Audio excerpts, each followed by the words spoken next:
Welcome to the recorded version of Caring for the Entire Senior, Mind, Body, and Soul, part of the Family Caregiver Support webinar series brought to you by the American Society on Aging and a generous sponsorship from Home Instead Senior Care.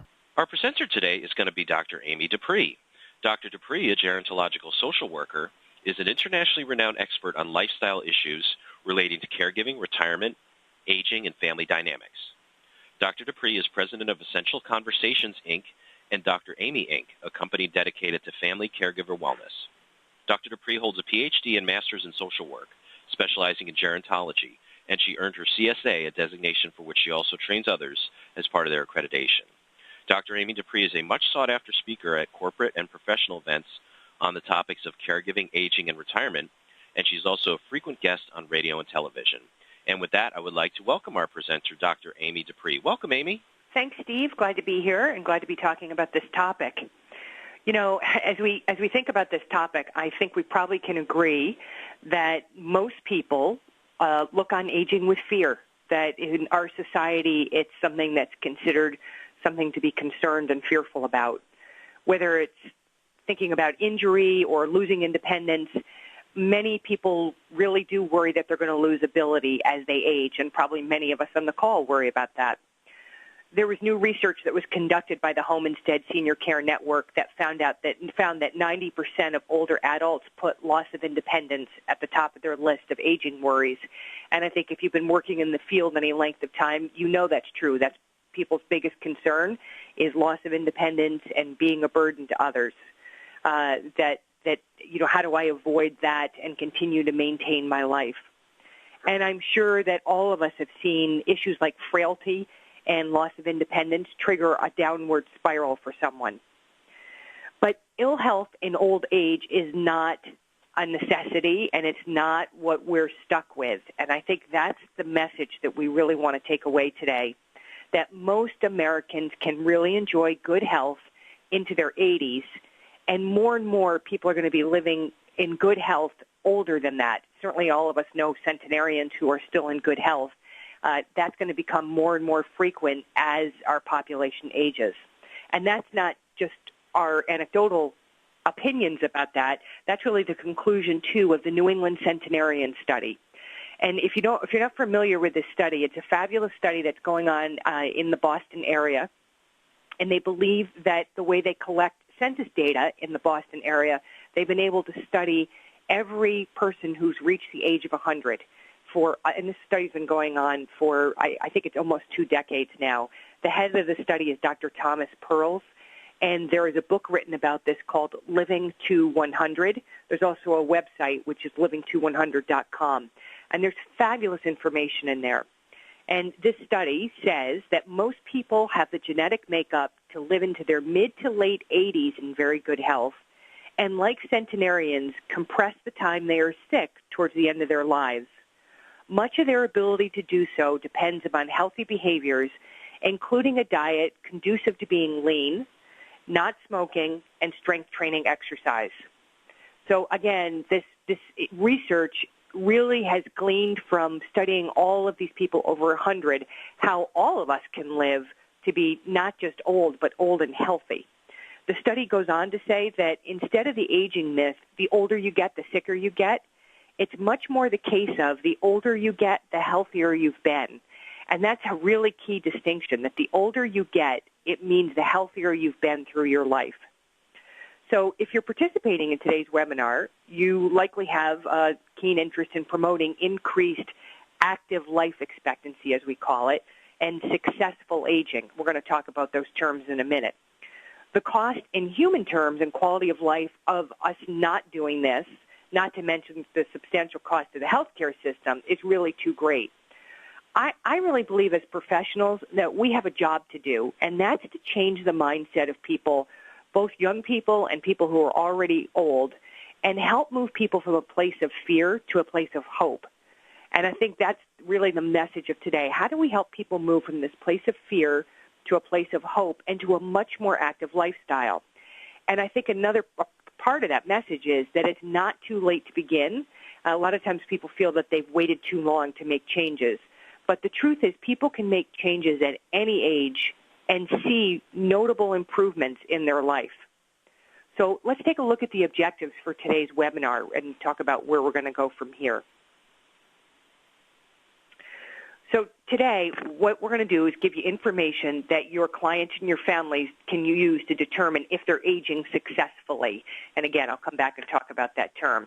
Now, obviously, we know we're all going to die one day. But as mentioned in the centenarian study, that doesn't mean that our older years have to be marked by disability, isolation, and dementia. And as I mentioned in that last slide, one of the key things I think from the centenarian study is this idea of compressed morbidity. And that's the idea that we can live quite old and healthy, and that our period of having disability or illness can be compressed quite short. And you actually will see this if you look at people who are in their 90s and late 80s. They typically don't go through long illnesses if they live to be old. That period is compressed. So they're healthy most of the time, and then it gets compressed. And that's very interesting research to me, again, that comes from the New England Centenarian study. We're also going to talk about fear related to aging, such as frailty, and what we can do to prevent or reverse decline, because that's not something we talk about that often. And lastly, I'm going to give you a number of exercises that you can share with your clients, with their families, to ensure that as people age, they stay strong. And when we stay strong, we mean in body, mind, and soul. So let's start by talking about what it means to age successfully, since I've used that term a few times now. So first of all, let me begin by saying there is no consensus on whether this is the right term to talk about successful aging. Some people prefer other terms: healthy aging, positive aging, optimal aging, or aging well. Those are some other examples. You know, a friend and colleague of mine, Rhonda Luttrell, who runs the company Age Friendly Business, was the first one probably a decade or more ago who opened my eyes to thinking about this term of aging successfully as perhaps not the best term. She said, well, then if somebody has a stroke and they have disability, have they failed at aging successfully? You know, how do they feel about their aging if they've had these issues? So I do think it's something for us to think about using that specific term, even though I'm going to use it quite a bit today. It isn't my favorite term. Researchers Depp and Jest at the Department of Psychiatry at the University of California did a literature search a few years ago on this topic, and in a review of 28 studies, they found there were 29 different definitions that met their criteria. So when I say there's not great consensus on this, that's a good illustration of that. As many of you may know, the term was first coined by Dr. John Rowe and Robert Kahn. And Rowe and Kahn are esteemed gerontologists, and they posited that successful aging consisted of the absence or avoidance of disease and risk factors for disease. So you can see, again, if you've had a stroke, then you would not have aged successfully by their definition. They also included retaining a high level of cognitive function and active engagement in life. So, again, if you have a family member who has Alzheimer's, I'm sure you don't feel that they haven't aged successfully. They've just had the unfortunate experience of having this disease. Now, renowned researchers Paul and Margaret Baltz developed a different concept, and one that may, for many of us, feel a little more comfortable. It's one that focuses more on our ability to adapt and function, notwithstanding the losses and limitations that we can develop as we age. So let me give you an example of that I have noted just recently. There is a client that I know of who, this woman is in her 80s, and she is having significant neck and skeletal issues that are really seriously inhibiting her mobility. And she's living independently still, but this has gotten tougher because she has to use one hand to balance herself at all times, even if she's using an assistive device like a walker or cane. She finds that because of the way her skeletal changes have occurred, she has to use a hand to balance, which means she only has one hand to do things. This is a woman who's been very social and has entertained quite a bit in her home. And she very easily could have become isolated. She could have become depressed. She could have had, because of these lifestyle changes, a very negative reaction to this. Instead, very much consistent with the idea of Paul and Margaret Boltz and this idea of functioning and our ability to adapt, notwithstanding the losses. When I was speaking to this woman recently, she was telling me that what she has done is realize that she didn't want to stop socializing, so she was going to have to change the way she operated. So what she has started doing is having friends in, and they've been ordering either takeout meals or going to restaurants where they can pick up the food and bring it back to her house. She said, I've taught all of the friends where everything is in my house, and she said they're so fabulous. They run around and set the table and do all the things I can't do, and we still get to enjoy the evening together. So there's an example of somebody who's done the fabulous job of adapting, and the thing that all of us want to help our clients do and encourage their families to help them do so that people continue to have the quality of life and not get hung up on the definition of whether or not they've aged successfully. Now, obviously, it would be best if we could avoid disease and disability, stay engaged in the world, and enjoy all the social support that comes with family and friends. So we have to figure out ways to do this. Okay, let's take a look now at this concept of frailty and how this impacts people as they age. What I would say is that I think we can probably all agree we want to avoid being frail. Now, frail is a concept we don't talk about a lot, but it's very, very important because of the implications of frailty. So when we talk about frailty, we know that people who are frail exhibit at least 3 of the following characteristics, and you see them on your screen: shrinking, weakness, exhaustion or lack of endurance, slow walking speed, and reduced activity. From the research, we know that frailty is a predictor of falls, disabilities, hospitalizations, and even death. In an interesting article on this topic in Aging and Disease, Kristen Lowry, Abby Vallejo, I hope I didn't butcher her name too much, and Stephanie Studinsky reported that frailty affects 7% of the population age 65 and greater, and 25 to 40% of those over 80. So you see between the ages of 65 and 80, there is a huge jump in the percentage of frailty we're seeing. So between 65 and 80, not too bad. 80 plus, significantly higher. They also cite a recent Canadian study that found the percentage of deaths due to frailty was similar to the percentage due to sudden death, terminal illness, or organ failure. That was shocking to me to see the implications of frailty, not just for people, not being able to get out of their house, but actually for things such as death. And the healthcare costs for frail individuals in the last 2 years of their life were similar to those for patients with cancer or organ failure. As I say, this really caused me to take notice because the implications to us as professionals are enormous on this. In how we both get people aware of the implications of frailty and how to overcome frailty, and certainly how to prevent frailty too.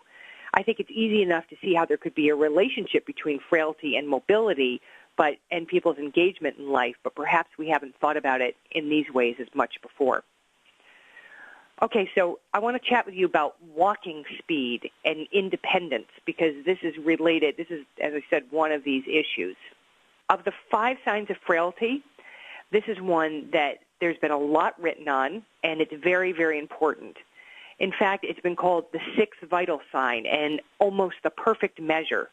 So walking involves a complex set of tasks. And, we do it from the time that we're so young that we don't usually step back and think about this. But if you do think about it, it requires bones, muscles, balance. It also requires thinking, sensory perception. We certainly recognize in working with this population how much it's related to balance. We know that if people walk at a rate that's faster than 1 meter per second, it's associated with increased independence. If they walk slower than 0.6 of a meter per second, it's associated with dependence and hospitalization. So this is a pretty amazing thing that they've been able to figure out to this specificity how walking speed impacts. So I think to the extent that we can help older adults maintain the muscle mass they need to avoid frailty, the more we'll be doing to help promote independence, mobility, and participation in life, and more we'll be doing to add to their overall quality of life. So I think that's, as you think about this and you think about your client population, think about this issue of all of these signs of frailty, but specifically this idea of walking speed. Okay, so now let's move and talk about strength training, because this is related to walking speed.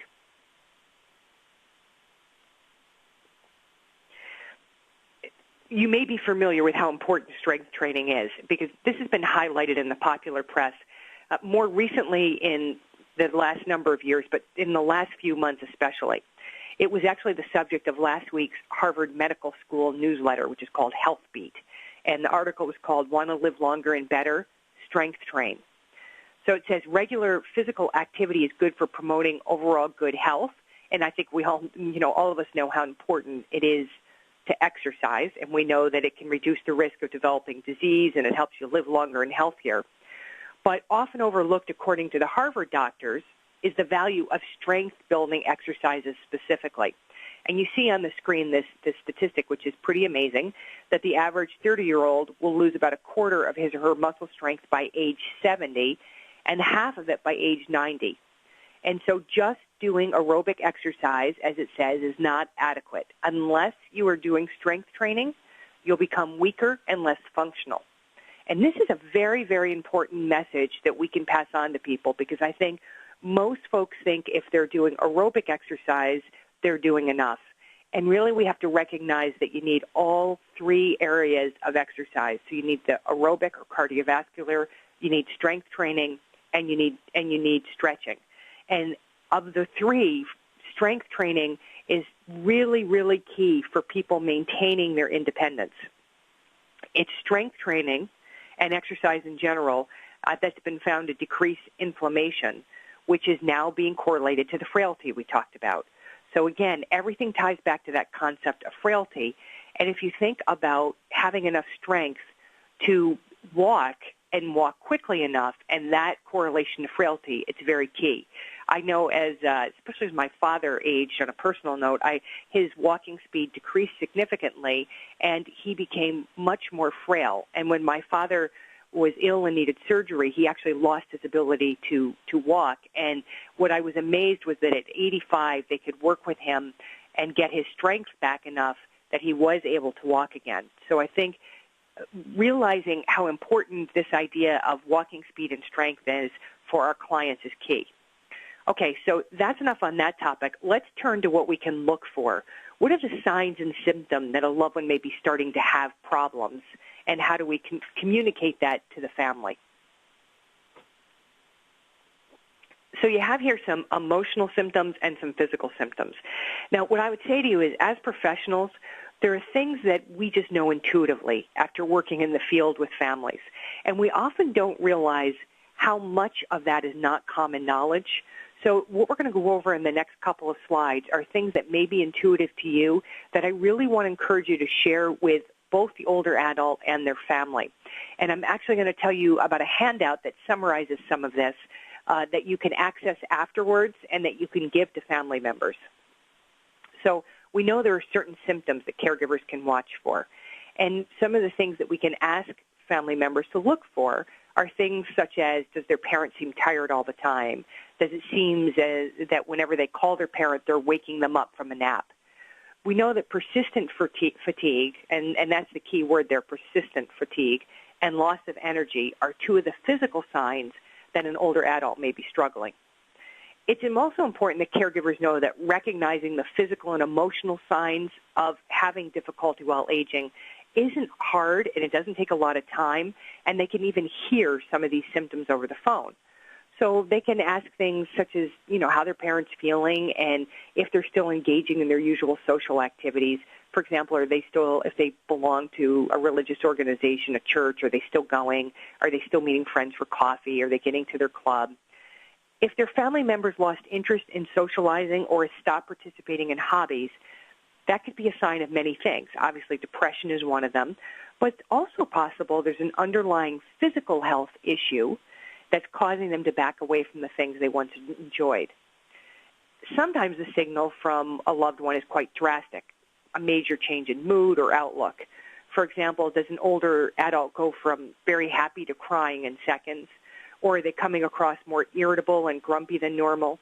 What we want family members to know is they shouldn't ignore these signs. And again, this can be hard for family members, especially if the person has been prone to mood changes earlier in life. They may dismiss them at this time. In fact, what we really want to get caregivers to do is to keep an eye out to see if these symptoms persist over a stretch of days or weeks. And they can also, if they start noticing it, check with friends or with neighbors to see if they're noticing any changes as well, to get some, additional information on that. On the physical side, family members should really notice if the person is having difficulty getting up or is unsteady when standing. As you can imagine, those are two signs that they're losing strength. They should also watch to see if their gait has changed or if they're using items to balance themselves as they walk from room to room. These are serious things that need to be watched. If there's noticeable difficulty in their mobility, you can suggest to caregivers that they take a close look, especially in the bathroom, and look at things like the towel bars, the windowsills, the shower curtains. Are any of them loose or pulling away from the wall? Or in the case of the shower curtain, do you see any signs of tearing? Because if an older adult's having trouble getting off the toilet, they might have developed a several-step process of using one or more of those items to get up. And that's a definite sign that help's needed. Other physical symptoms of potential underlying health issues are things such as the loss of appetite or significant weight loss. If caregivers are hearing the words, "I'm not hungry" a lot, or they notice that there's been a change in diet and there's more junk food in the house, or items that are easier to prepare but don't have nutritional value, they may need to have a conversation with their relative about nutrition and about making sure that things are okay in their diet. For sure, the physical and emotional signs are all tough issues to face, but ignoring them can prove to be dangerous, and a lot of family members don't recognize when these signs are significant, and they just think it's a normal part of aging. And I think, again, as professionals, that's where we really have to let people know what is and what isn't normal. Unfortunately, those aren't the only signs of difficulties. What we want to take a look at now are the emotional cues that we want to talk to family members about. If I said emotional, I meant environmental. I'm sorry about that. The environmental cues. So one of these things is looking at the person's appearance. Now, there's lots of reasons we know why somebody's clothing may be dirty or unkempt, or that they may appear as if they're neglecting their personal hygiene. If anything seems off in that area, including just keeping up with daily good grooming habits, we know that that could be a sign of depression, dementia, or other health issues. It also could be that the person's sense of smell has decreased so that they don't notice the changes in their hygiene. According to Richard Doty, who's the director of the Smell and Taste Center at the University of Pennsylvania Medical School, less than 2% of Americans under 65 have meaningful changes, loss in their sense of smell. But approximately half the population between 65 and 80 does. And over the age of 80, 3/4 of the population experiences this problem. So that's a sensory change that we don't talk about all that much, nor do we talk about the implications of it. So I think this is really key to think about our sense of smell changing and what that might mean. You know, in many ways, it explains why older people often report that their food doesn't have any flavor, and it also is why a disproportionate number of elderly die from accidental gas poisoning. Loss of sense of smell can signal that there's other illnesses going on, so it's important for people to get that checked out and not just assume that it's a normal part of aging. Now, another reason that people may appear unkempt can be because of vision issues, such as macular degeneration. You know, I know as my father aged and he had significant macular degeneration, he often had stains on his clothes that he didn't know were there, or I just would notice the house wasn't as clean. And that had nothing to do with depression or dementia. He simply could not see it. And so, you know, that is very common for people who have significant vision loss. So that may be a key, again, for families to recognize the need to have some evaluation done to see what is the cause of that. Talking about the issue of driving now. Now, this is a very hot issue, as we know, for older adults. So we have to think about this, about the diminished driving skills, and having family members be able to open up those conversations. So if a family member is worried about this, they really should ride with the person and see what's going on.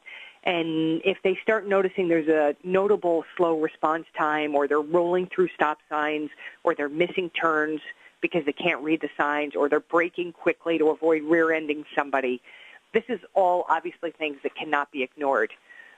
You know, there's been a lot of media attention of late about elderly drivers.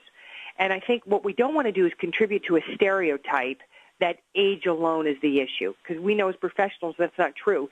I mean, I certainly know people who are in their 90s and still driving very well because their vision is good enough, they're strong enough, they have quick reflex time.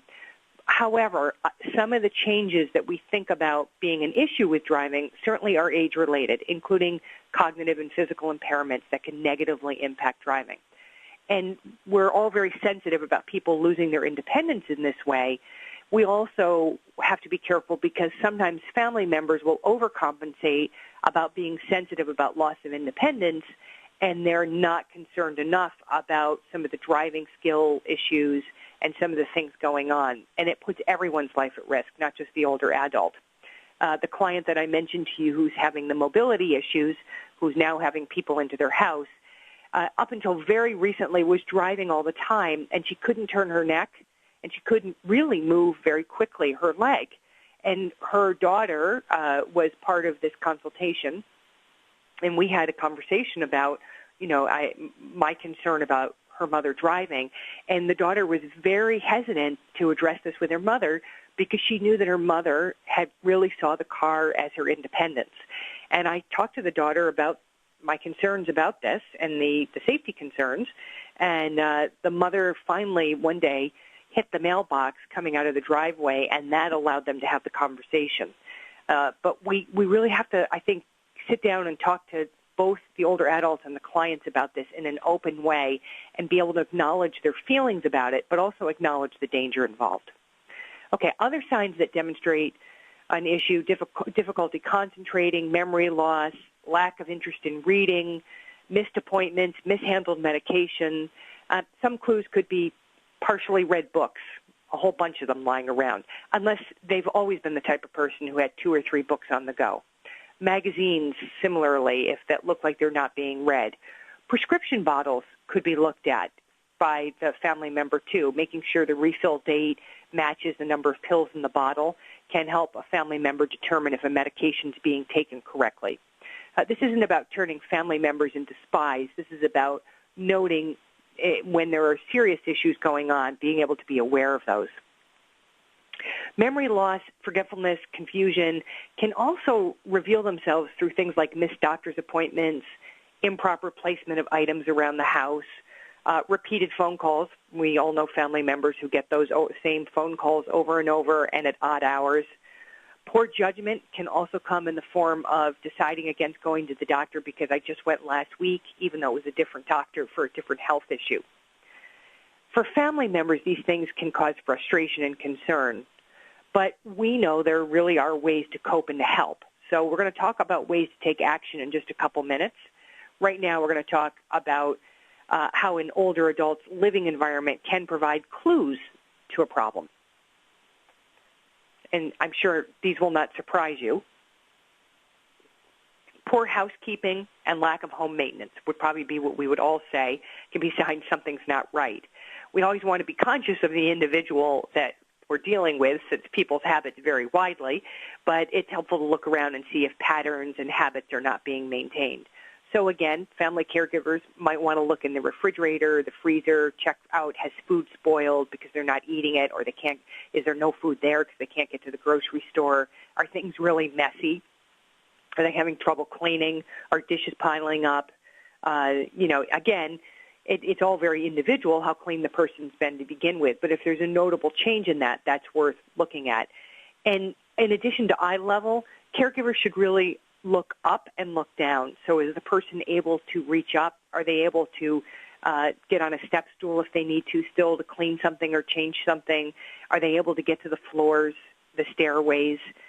Do you notice that there's a lot of spilled things around the house?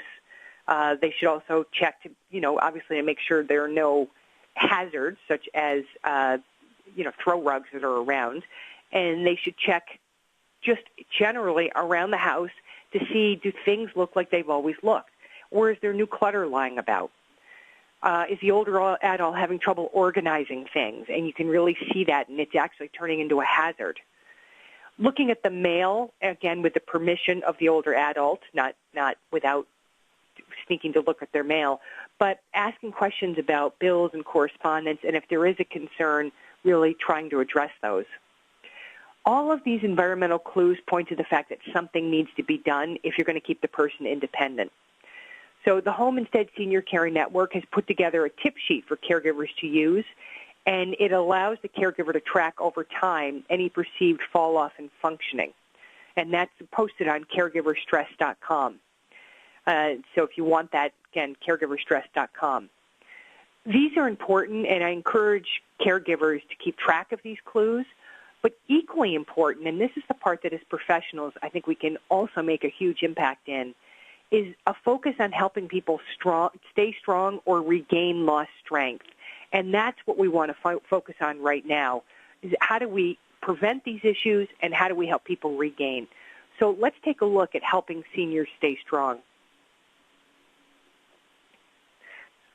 So we're going to start here with the idea of the mind and thinking about that and brain activities. So we know that keeping an older adult's mind, body, and social life active can prevent or even reverse frailty and help prolong independence.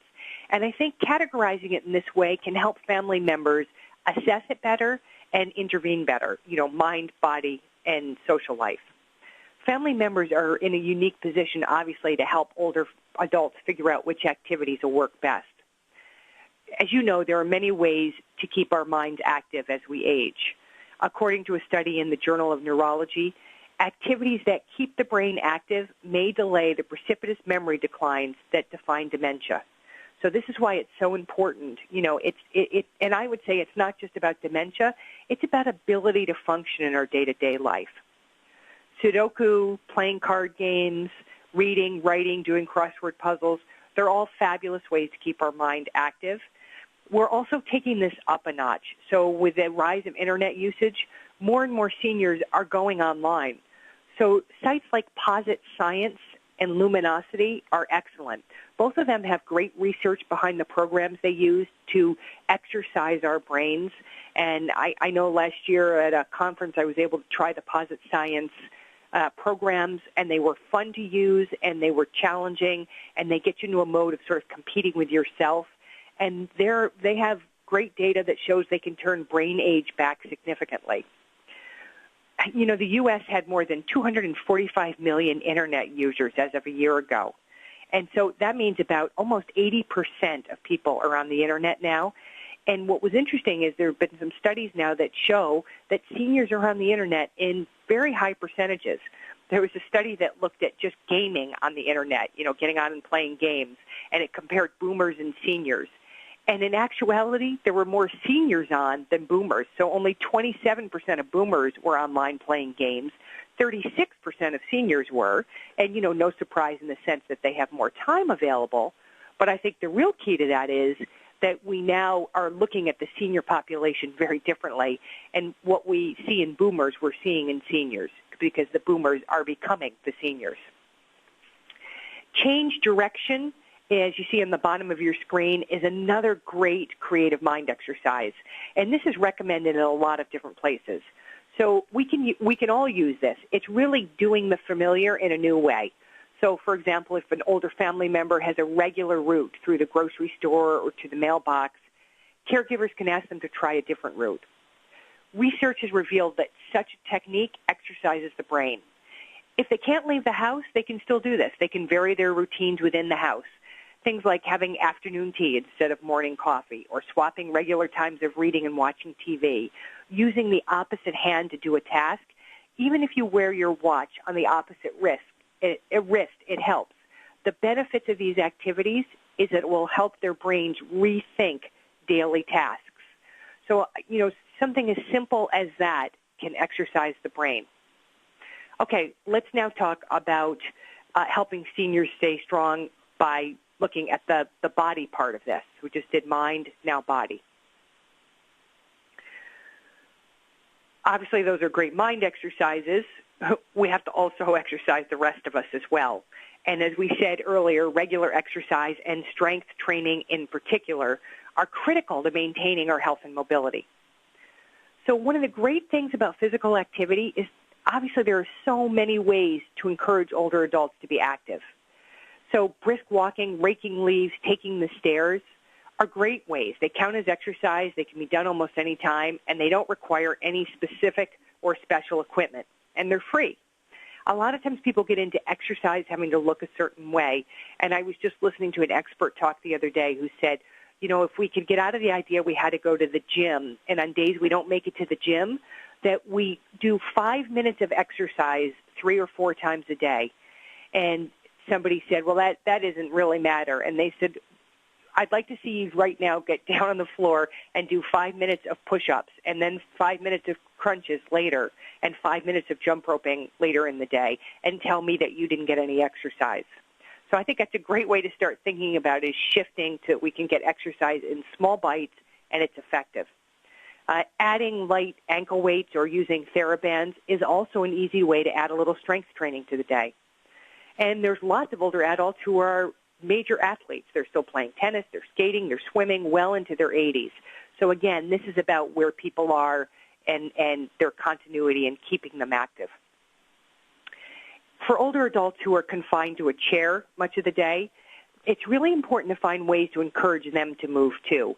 And there's lots of ways to do that. Again, I was listening to an expert this week who is a yoga instructor and is taking courses on working with people with mobility limitations and who are confined to wheelchairs or chairs and doing yoga with them, and was describing how incredibly difficult she found doing many of these exercises were, despite her having full mobility. And she said it works great, that this is, again, a great way to get exercise.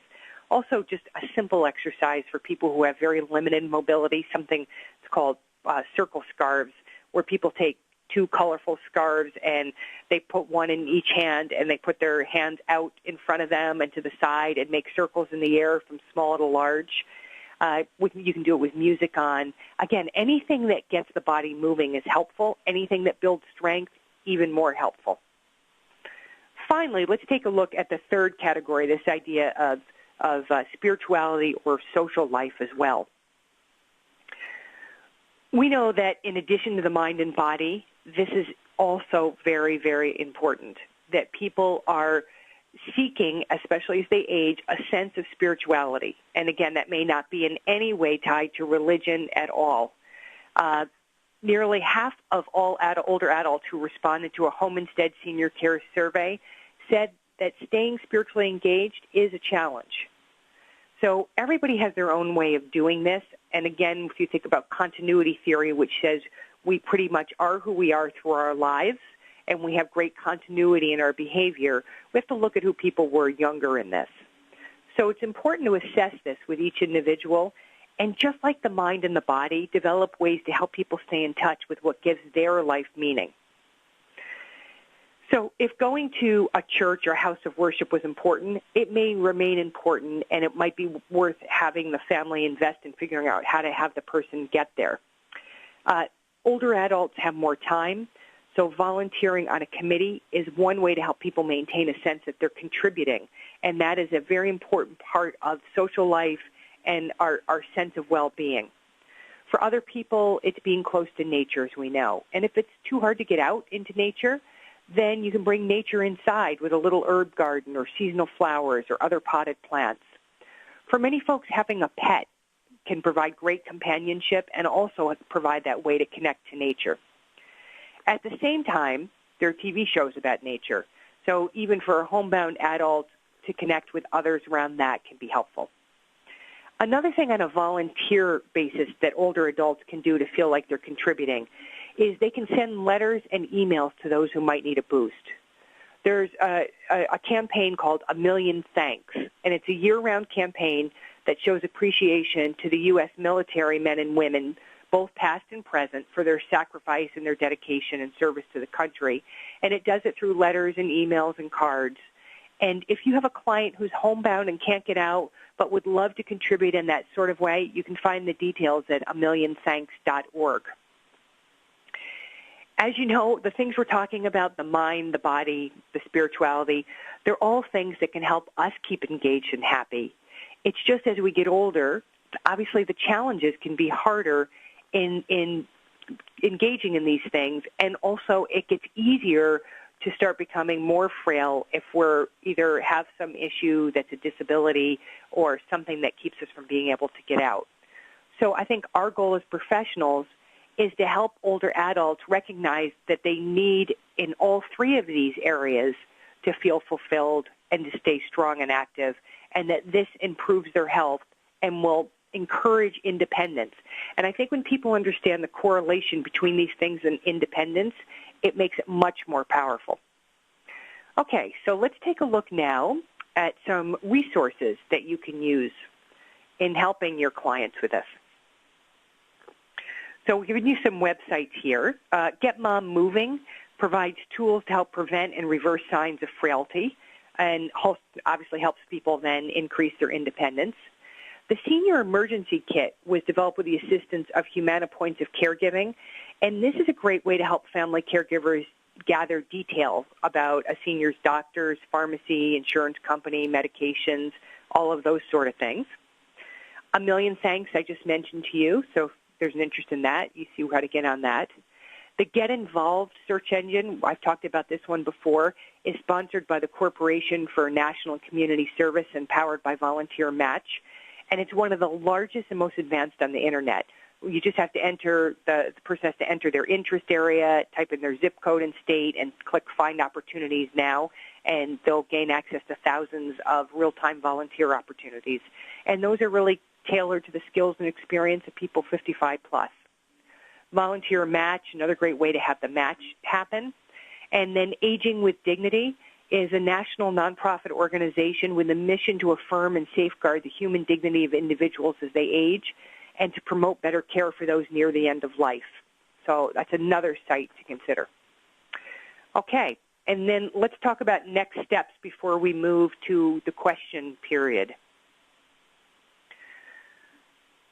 There is a tip sheet for information on what families should watch for, and you can actually download that, and Steve is going to send out this link, but it's on the website caregiverstress.com, and there's a click on for professionals, and in that section will be the tip sheet, and you can download it and print it for families and clients.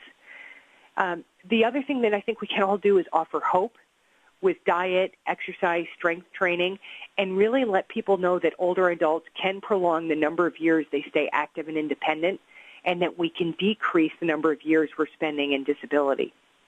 And then share the resources that provide help with strengthening the mind, the body, and the soul. Okay, so with that in mind, I'm going to turn this back to Steve, who's going to open up the phone lines. Steve? Great. Fantastic presentation, Dr. Amy. Thanks.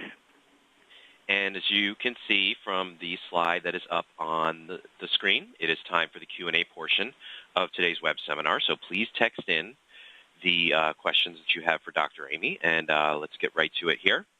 Dr. Amy, do you have any tips or suggestions for managing agitated or repetitive behaviors? Agitated or repetitive? This sounds like a question about perhaps dementia that's being asked, if it's agitated or repetitive behaviors. I'm not sure if that's what's being asked. But agitated and repetitive behaviors can be very difficult to manage.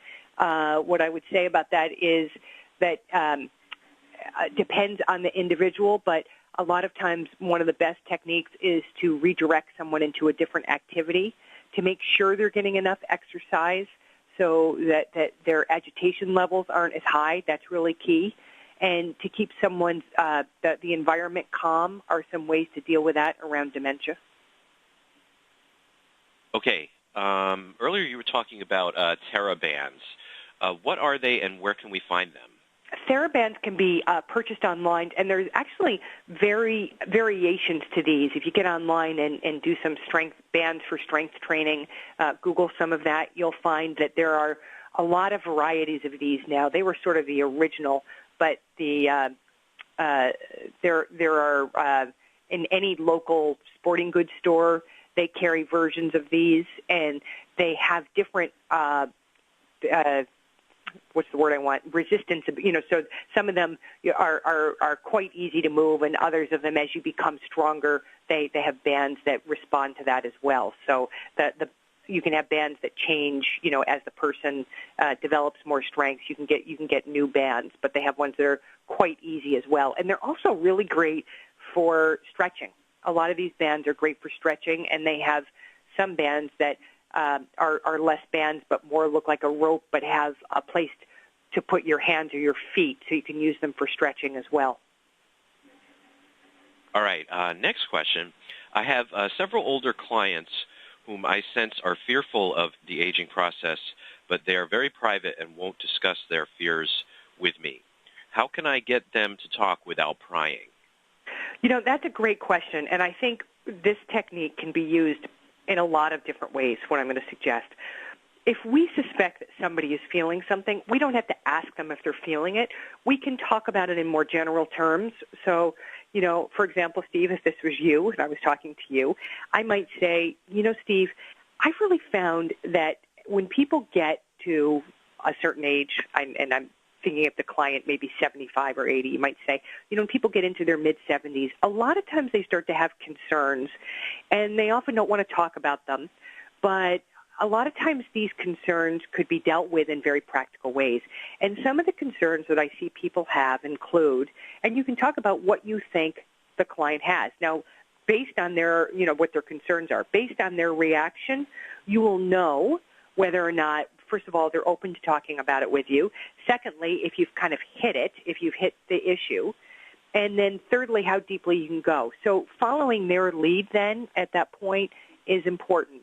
But I think the idea here is that you can suggest that this is common and that there are things you can do. And you can, if the person seems comfortable, you can just start talking about, here are some of the things that I know have worked for people. I don't know if you're feeling this, but if you are, here are some things that you might want to think about that, most people are living very healthy into their late 80s today. You can say these kind of things that help people cope with their fears, address their fears without ever having to say, you must feel this.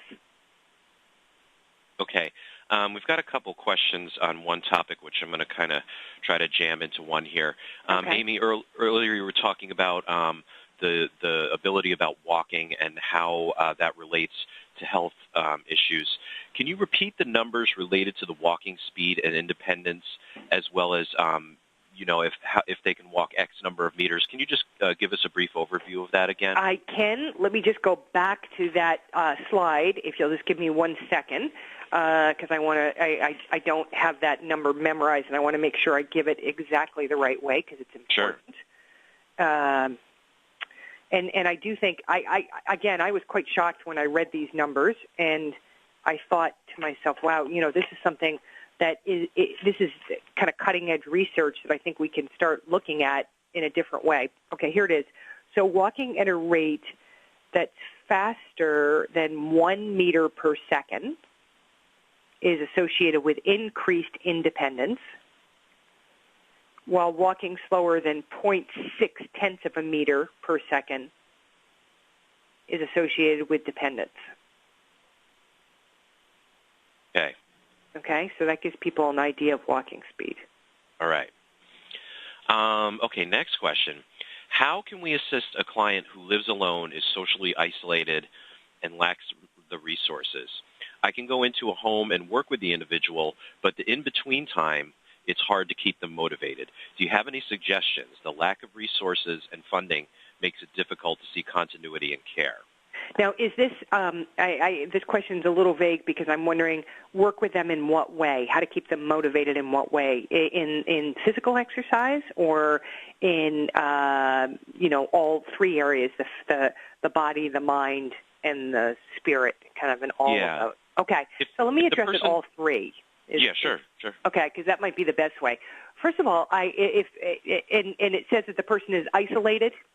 Yeah, isolated, lives alone, and lacks resources. And lacks resources. Well, the good news about a lot of this is it doesn't take a lot of resources. What it does take perhaps is some motivation, and that may be difficult for this person if they're alone. So if you think again about body, mind, spirit, I think one thing you can do is to talk to them about these three areas, and that what we know is that people, live not just longer, but live healthier if they address these three areas of their life. And with the person, you could come up with a customized sort of plan for them around these three. So as we say, for the physical exercise part, people really can do this housebound. They don't have to be going out to a gym to do this.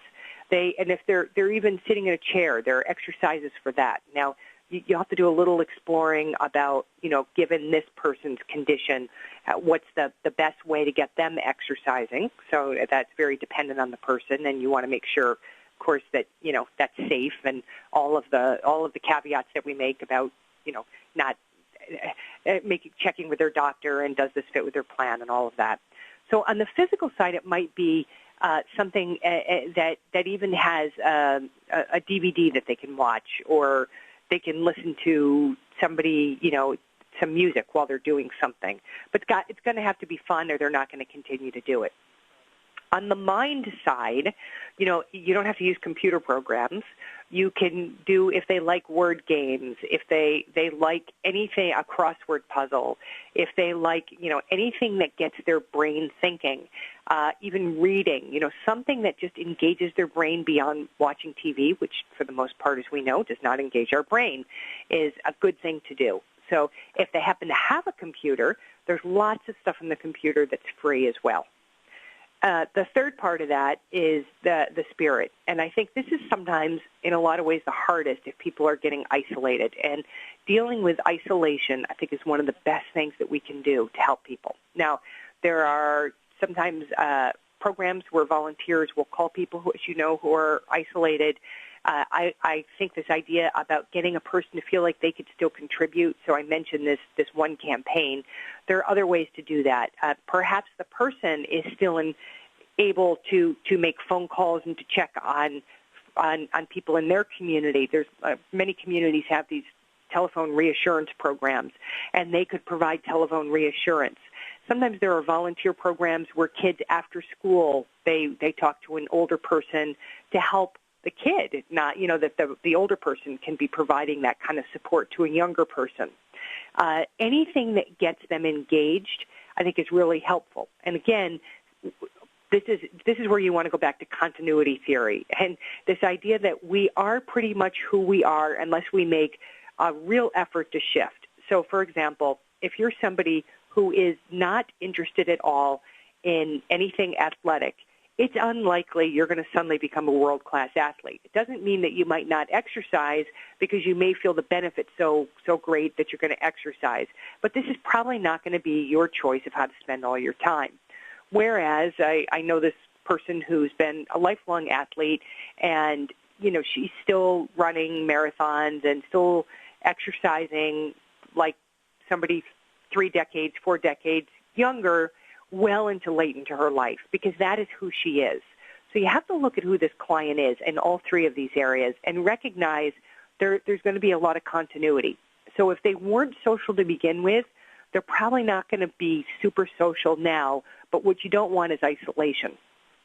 Also, if they've been part of a faith community, you might want to encourage the faith community to get involved and to send in a volunteer for some, social stimulation and to be there. If they haven't been part of a faith community, you might call the senior center and talk to them about, do they have a program where they work at all with homebound older adults? The Area Agency on Aging may have suggestions on that. So I think, again, it's putting together in all three of those areas something that is enjoyable for this person and then hopefully getting some other people to provide some social support as well. Okay, got another question here, several similar themed questions, which I'm going to try to combine into one here. The question is about motivation. A lot of older adults are struggling with depression, isolation, things like this. How do we, as case managers, work with our clients to continue to keep them motivated when they run into challenges? Can you talk about that a little bit? Well, again, motivation is such an individual thing, and I think this is where looking at the person's history and what's motivated them historically can be a big help. So some people are very motivated by the idea of helping other people, and that they will do things, and do heroic things in their lives in order to benefit other people. Other people, not so much. Other people are motivated by, having a sense of enjoyment in their life, and this idea of wanting to have more fun is a motivator. For other people, it's an idea of connection with folks that motivates them, and they're very extroverted, and they need a lot of social connection. So one of the things you want to do is look at who your client is, and then say, okay, looking at their past, what is and you can ask them, by the way, what has motivated you in the past? What has kept you engaged in life? And what has brought joy to your life? Now, if somebody lacks motivation, seriously lacks motivation, one of the things you really do want to look at is depression. Are they depressed? Because if they can't remember why they should stay motivated and engaged in life, that's often a sign of depression. And if that's the case, you want to encourage them and talk to them about that and say, you don't have to continue to feel this way, and make sure they get the help they need. But we're all motivated by different things, and once you know sort of what your client's hot button of motivation is, then you can work within that, and that will probably be the most helpful thing you can do. Okay. Real quick, Dr. Amy, do you have any suggestions on ways to say no? Working with a client who insists on perhaps doing something for themselves that they can really no longer do. And so saying no, the client saying no, or the worker saying no to that? Yeah, trying to explain to the client that they really shouldn't be doing something. Yeah, this is having to appeal to people, and if I'm assuming this person is cognitively intact, but this is where you need to have a serious conversation about what the implications of this are, and acknowledging their feelings is key in this. Remember, loss of independence is people's greatest fear. So trying to find other ways they can assert their independence and saying, I recognize, I'll use driving as the example. If driving's the issue, I get it. I get that for you what a huge loss this is. And really hearing the person, not just saying it, you got to hear it. And then saying, I get how hard this is, but this is why, and let's talk about other ways you can still feel that sense of independence. But you're going to have to do some good listening about why that person is continuing to do what they shouldn't be doing, and not scold them, respond to the emotional, and then come up with some alternatives that will help meet their need. Okay. Well, Dr. Amy, we are just about out of time for today's web seminar, but I want to thank you for yet another fantastic presentation. Thanks for joining us today. Thanks, Steve. I really appreciate it. Have a great day.